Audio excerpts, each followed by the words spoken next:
Alrighty, hello everybody. Welcome into yet another week here of 3 Up, 3 Down. Another part here of our series. Current series, as we've kind of talked about last week, is on the habits of successful plate umpires. And last week we focused a lot on our pre-pitch mechanics in the whole conversation of strike zone strategy. Today we'll take a look at part 2 of that conversation, which kind of goes away from like pre-pitch routine, although we'll definitely touch base with it a little bit, and focus more specifically then on proper use of eyes, particularly then here with regards to tracking and things of that nature. So that is kind of what's on the forefront of the agenda for us today. A couple announcements and things like that before we get started here.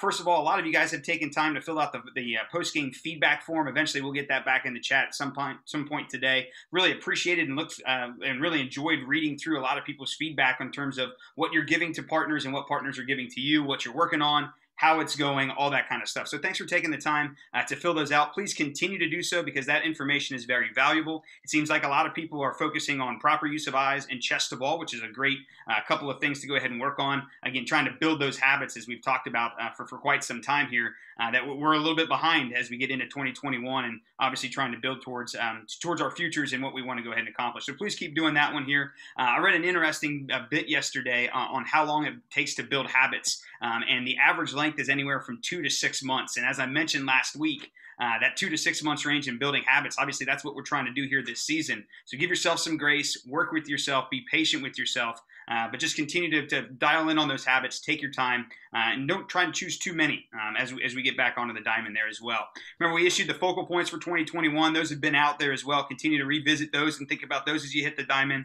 And then the last announcement I've got here, again, for most of the people in the central region that are with us, Alumni Weekend's that first weekend of our regional tournament. And even though you will not be allowed to be in the new facility to watch the tournament this year when there's no spectators, I do know that our Alumni Association is still putting on the breakfast and things like that. So if you're interested in coming down, you'll get have the breakfast and whatnot. That stuff is available, and that information is available for you on the Central Region Umpires Facebook page. Brian Wild and John Ignacio are kind of the two that are going to lead that charge. But again, if you come down to that, just realize that you will not be permitted to attend anything at the regional site for the regional tournament. So there's a B-dubs there, so you guys can go ahead and take a look at stuff there. But unfortunately, no spectator attendance here at the regional here so far. So those are my 3 announcements here to get started.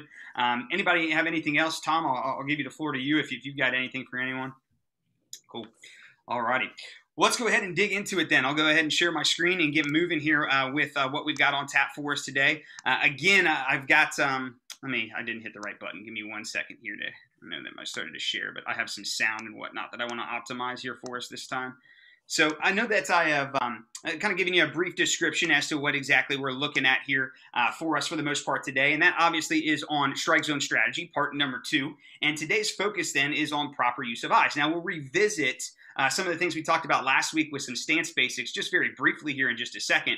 But ultimately here, what we're looking for in terms of a strike zone strategy is kind of a 2-part approach. Number 1, that pre-pitch stuff that we do has to be consistent. And then our use of eyes has to be intentional. So that is kind of the major focus, the major thought process here for us today. Now, a couple points of review. So this is my review slide a little bit from what we talked about last week and to try and transition us then into the idea of proper use of eyes. And we've been on this now part 2 journey of strike zone strategy. And if you remember, it all roots in the definition of a strategy, and the theory therein basically says that a strategy is an action plan to accomplish a goal. And one thing I shared with you last week was that our goal oftentimes as plate umpires, if a coach asked you, hey, what's your goal in a strike zone? You would probably say to be consistent. And yes, consistency is important, but let's be real.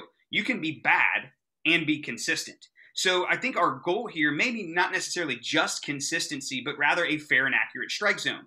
And if we're concentrated then on doing what we need to do to call a fair and accurate zone, consistency then is essentially an outcome. So I think our goal and our focal points of what we do pre-pitch and those habits and fundamentals and what we're building there with our stance and then how we perceive the strike zone through our proper use of eyes, as we'll talk about today, is to get to this goal, a fair and accurate strike zone, which ultimately produces consistency. So our goal is not necessarily consistency, but rather a fair and accurate zone.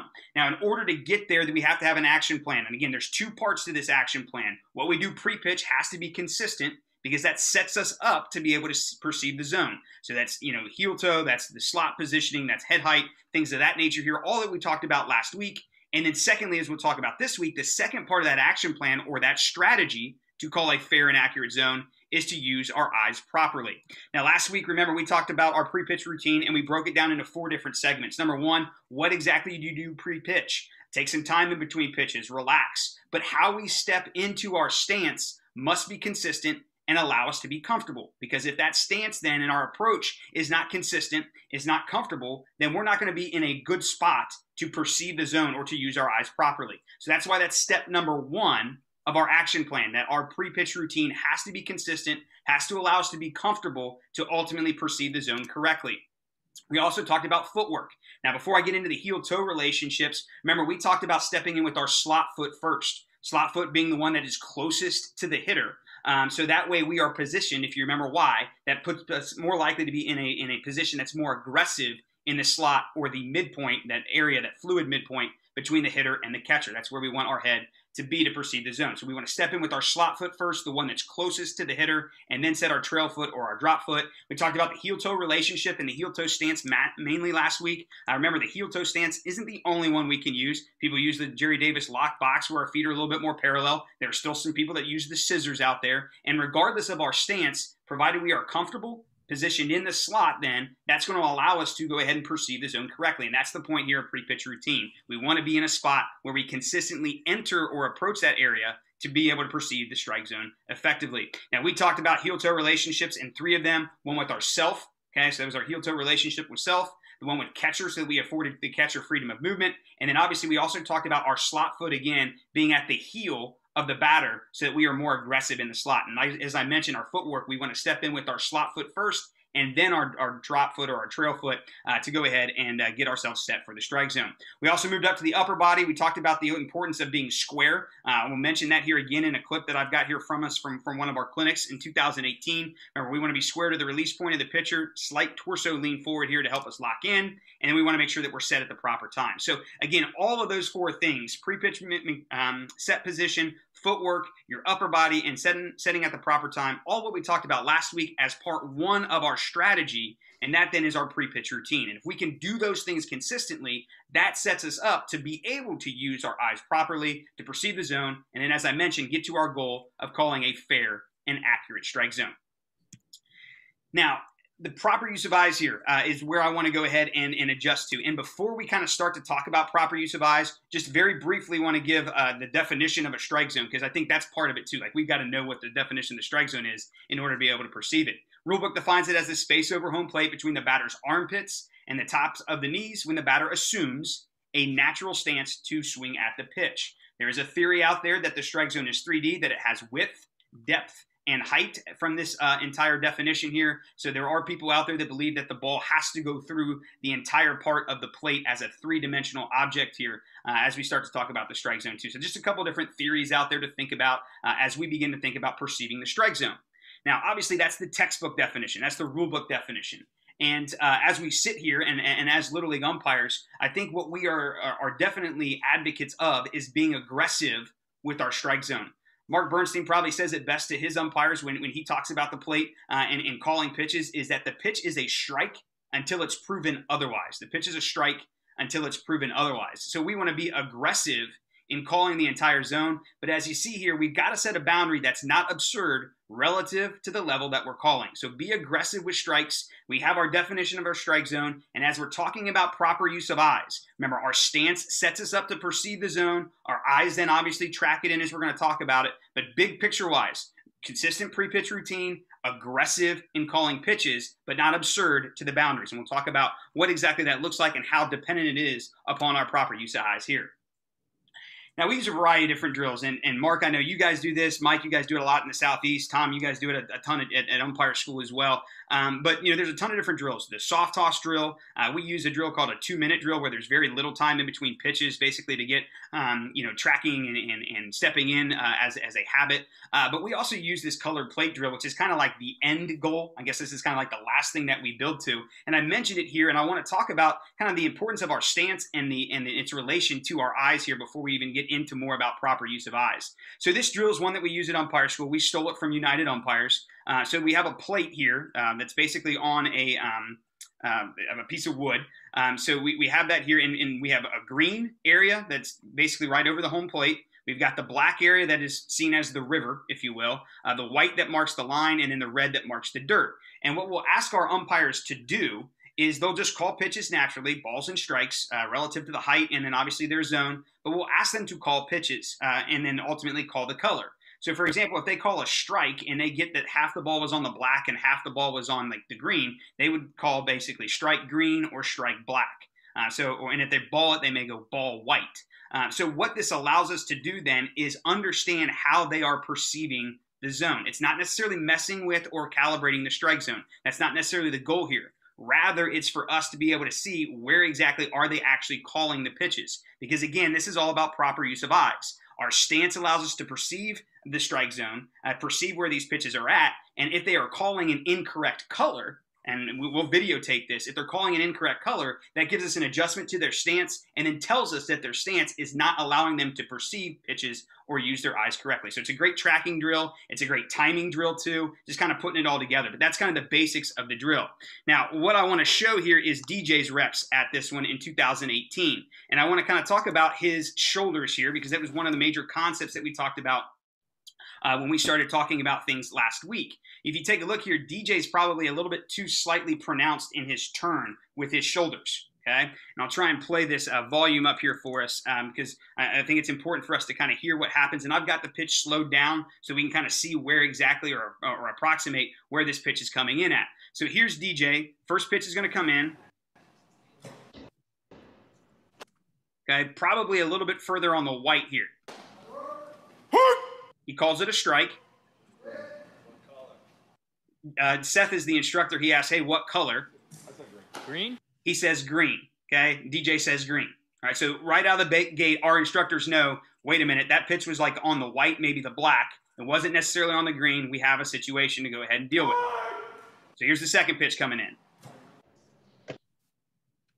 Ball black. He calls it ball black, which is basically the area in between the corner and the batter's box. And this is probably more on the white/red of the batter's box when it came in. So we can see that DJ is not perceiving the strike zone correctly. So it's probably a stance issue. It could potentially be proper use of eyes as well. Stop. Seth stops the drill. Hang on. Those two pitches? And then he tells him where those two pitches were. So Seth says... The first one was on the inside corner of the white. First one was on the inside corner of the white. The second one was over the white. The second one was over the white. And Seth is like literally standing right behind him with the camera. So here's the next pitch that DJ has.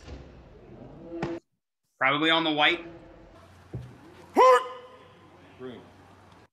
DJ calls it in the green. Black. Now, Jose Matamoros, who's a minor league umpire that we had at this clinic, says, hold on, that was like dead center of the black. Dead center. Of the black? Mm-hmm. So we've got a situation we've got to go ahead and deal with. Now, what we basically do is allow DJ to call a couple more pitches, and finally Jose has this brilliant idea that maybe his shoulders aren't square. So he squares them up.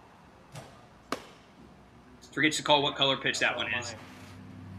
What are you thinking? And then here's the analysis. Too crooked and I need to square up more. DJ asks, am I too crooked and I need to square up more? And Jose says, yeah, that's exactly it. Because I think you were like looking at it, not this egregious, but I think you're looking at it like this instead of like this.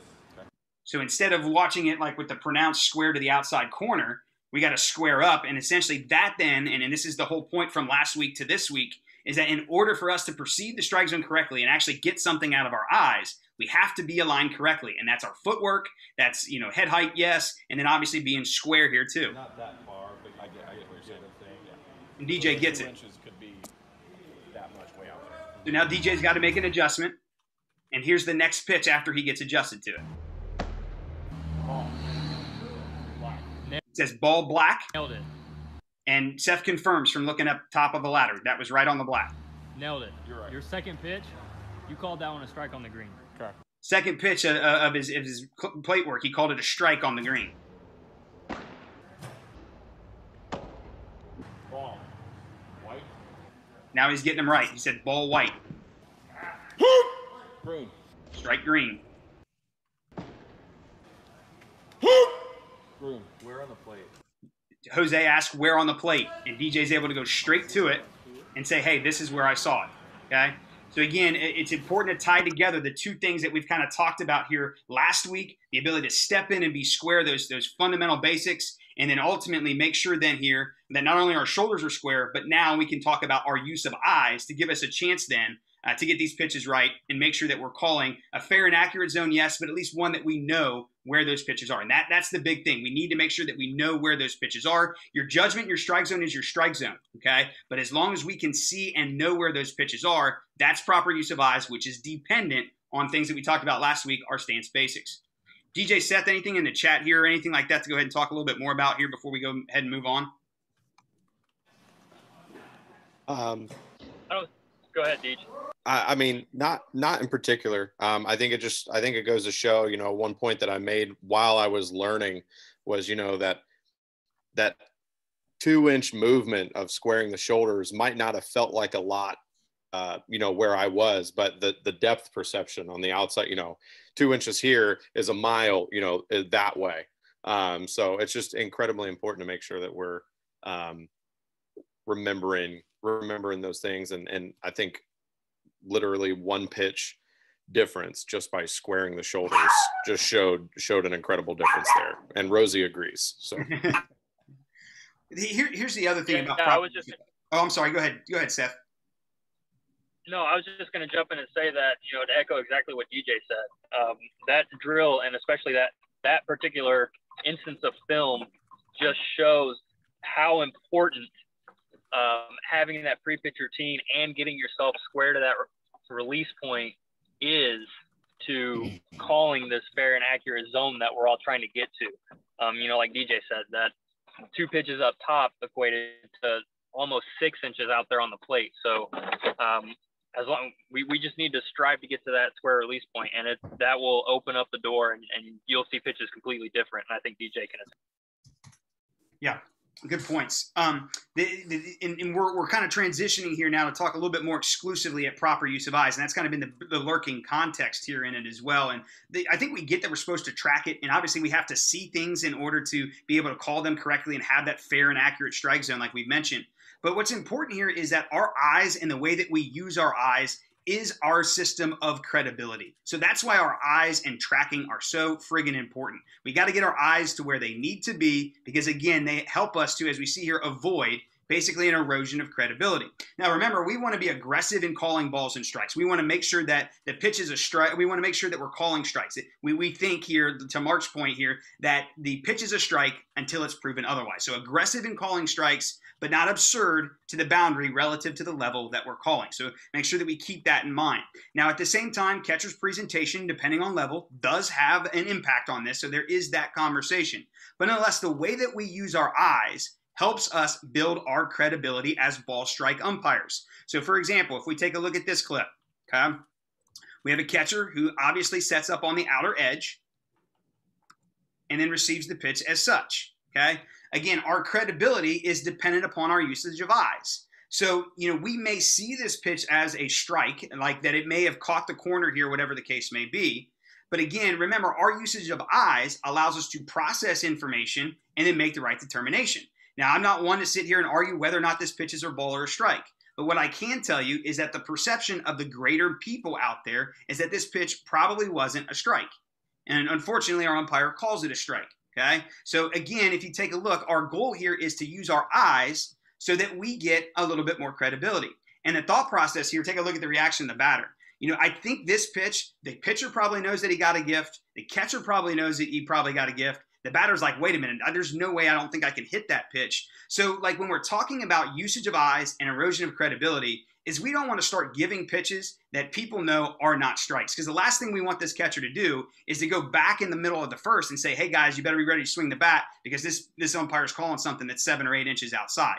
Okay, so we want to make sure, again, that we're aggressive calling balls and strikes. I want to make that point clear. We want to get pitches to be called strikes. No one's in there to watch Johnny walk to first base a million times in the game. We want to get strikes and be aggressive, but it's got to be relative to the level we're calling and not absurd to the boundary. And again, we want to get pitches that the catcher knows are legitimate, strikes. And the borderline pitches like this one kind of got to make them look a little bit better than this catcher did.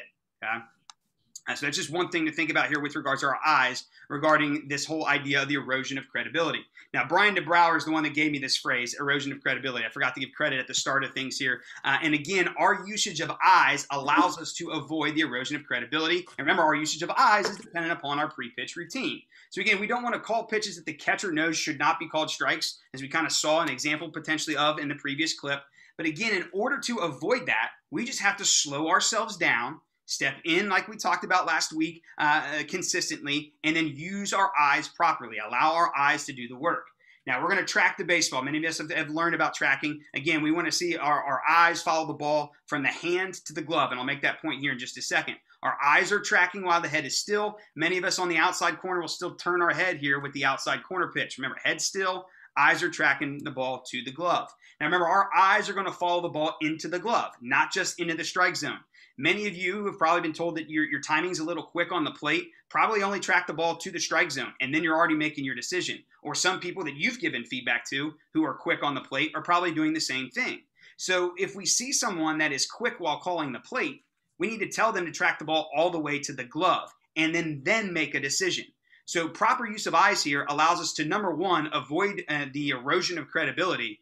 But secondly, then it also produces our proper timing. So eyes then here allow us to have proper timing. So what's the benefit of proper use of eyes? Well, number one, it helps us watch pitches come in and avoid this erosion of credibility. But it also, as I mentioned here, gives us proper timing. If someone has ever told you that your timing is too quick, what they should be telling you is that you are not using your eyes properly. Proper timing is a result of or a product of our proper use of eyes. Think about it as if you were coming to a four-way stop, and let's say you and somebody else or a couple other people come to that stop at the same time.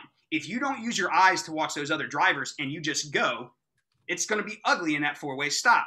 But again, if you stop there when all those people arrive about at the same time and you guys look up at one another, now all of a sudden each one of your timing is great so that you don't run into each other, or hopefully you don't.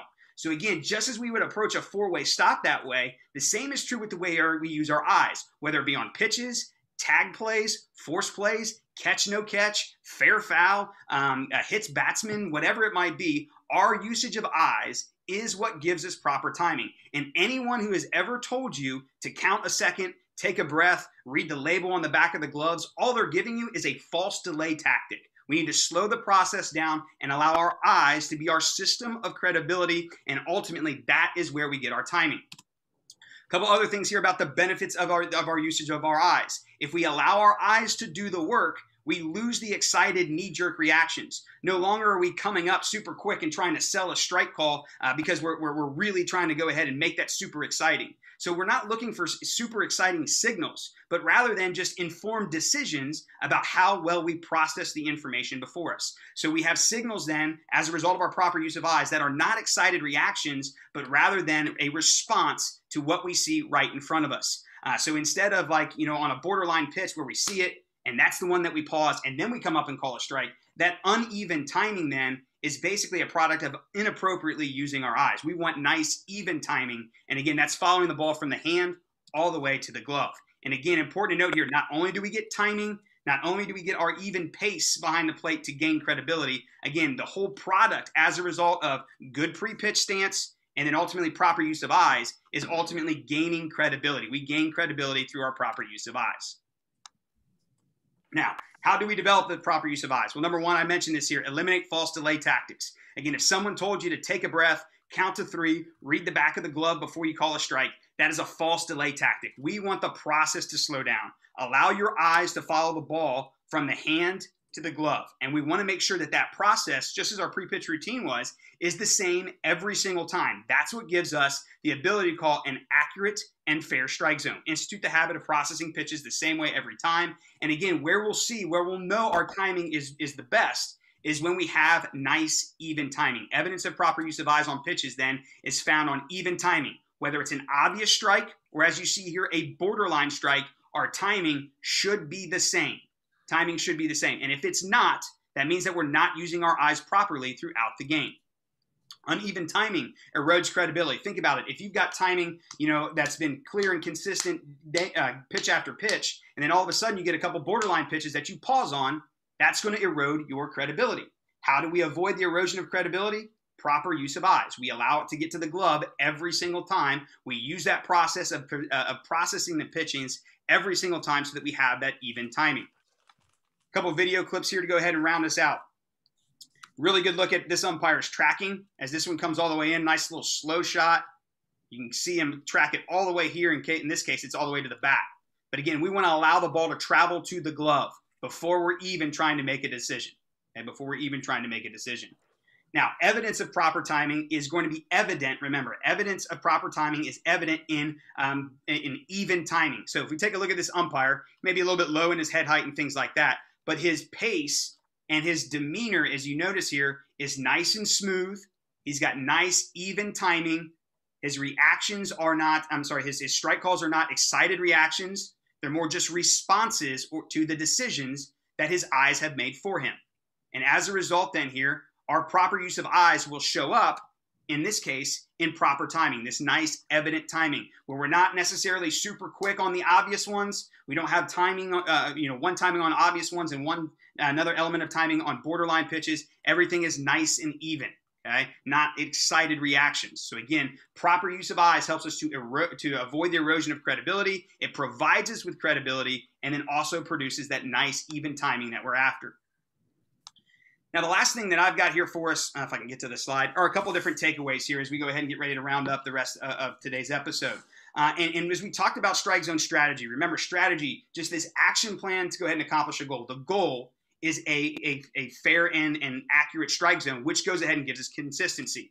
As we mentioned last week, that goal then to call a fair and accurate zone depended upon two things. Number one, our ability to perceive the zone, which is set up by our pre-pitch habits, the stance basics, those fundamentals that we want to see come about. But secondly, proper use of eyes is the biggest in-pitch mechanic for us to make sure that we focus on. And what I'll say, and I think, Gary, you said this last week, especially in our post game as we were talking, was that you've got to think about the things that go ahead and root you when you are struggling. So we've all had games out there when we are struggling to be consistent, or we just haven't felt great behind the plate. Maybe it's we've got a left-handed catcher. Maybe we've got a pitcher with a funky arm angle, or one's throwing 65 and the other one's throwing 25, which obviously happens, right? The answer then is to do these two things. Focus first on your ability to set yourself up, and then secondly, use your eyes. Let the ball travel, track the baseball, focus on those two things. And it's great because they're pre-pitch and then in-pitch, and then ultimately that allows us to reset. So again, our goal to call a fair and accurate strike zone is dependent upon these two things. Number one, the fact that our perception of the strike zone is affected by pre-pitch habits. And we spent a lot of time with that last week and our stance fundamentals. And then this week, our major point, our proper use of eyes gives us timing, yes, but allows us then to go ahead and process things the same way every single time to, number one, give us great timing, and then secondly, to allow us then to build credibility. And as we mentioned last week, when you're struggling, you got to think about two or three things then that you can use to go ahead and refocus on. And for us, a lot of times here, that is on pre-pitch routine so that you're set up in the slot with good stance basics, and then great tracking. And then I would probably argue, and some people can argue this as well, I've heard Jerry Davis say it too, that probably your usage of eyes is the most important factor here in calling pitches and in getting yourself reset when you're struggling. So, as you're struggling, we've all had these games and things like that. Allow yourself to step back, take a breath, reset, and then pick two or three things that you've got to work on. And for me, at least, it's always, number one, let me make sure I get set up to perceive the zone. And then secondly, let me make sure that I'm tracking it as I should so that I then, number one, avoid the erosion of credibility. And then secondly, that my timing is where it needs to be. Go ahead and pause there and open it up here for questions and whatnot here, or anything like that, or anything else to add from anyone here.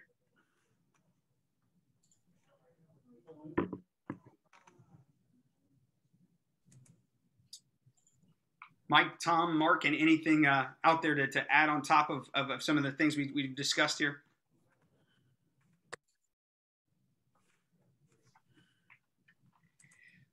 All right. Well, if not, we'll hang around like we normally do. I appreciate everyone being here. Just a couple closing thoughts here and reminders here for us. Next week, we'll be back on for some more talk on the fundamentals of plate mechanics, of what makes a successful plate umpire. Specifically next week, though, we'll move away from calling pitches and look more at efficient movement from behind the plate. So we'll talk about when we are supposed to hang on to point of plate and when we're actually supposed to be out in the dirt circle and out and active on and up the line and things like that.